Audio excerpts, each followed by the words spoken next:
Istanbul waxaan u imaaday anaan kasoo qayb galo shirka caalamiga ah bini'aadamka waxaana ka socda hay'adda Elman Peace and Human Rights Center. shirkan runtii aad iyo aad u muhiim u ahay waxyaalaha laga hadlayo waxay ku saabsanayaan dadka danyarta ah oo ugu dhibaataysan Soomaaliya iyo adduunka meel walba joogaan si loo caawi lahaa. Soomaaliya waxaa ka socday dad badan oo anicamo leh oo wararka oo bulshada ka socdo dowladda ka socotay hay'adaha oo UN ka imaadeen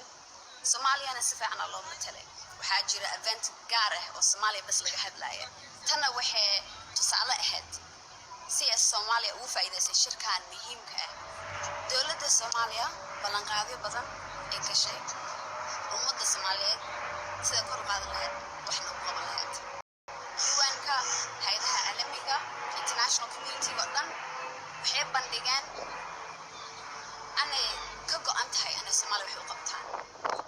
maadaama ee hay'adda Elman Peace and Human Rights Center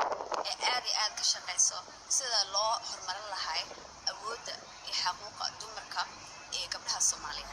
anay mar walba waxaan xoog saarayaa waxbarashadooda si loo maalgelin lahaa sida fursado shaqo abuur loo siin lahaa gabdhaha iyo si ay ka xataa la siiyo awood ee siyaasadda ka qayb galaan si dalka mar uun ay ka hogaamiyaan dhalinyarada Soomaaliyeed dhibaato fara badan ay hayso shirkana waxaan u soo bandhigay in dhalinyarada Soomaaliyeed u baahan yihiin wax loo qabto si aysan u tahriibin ee dalka waxay u baxayaan ee meel ka takaraadsanayaan ana Soomaaliya loo qabto waxaan filaa wax badan oo qeyr iyo wanaag iyo horumar u soo hooynayo dadka Soomaaliyeed anoo shirkan ka soo baxayo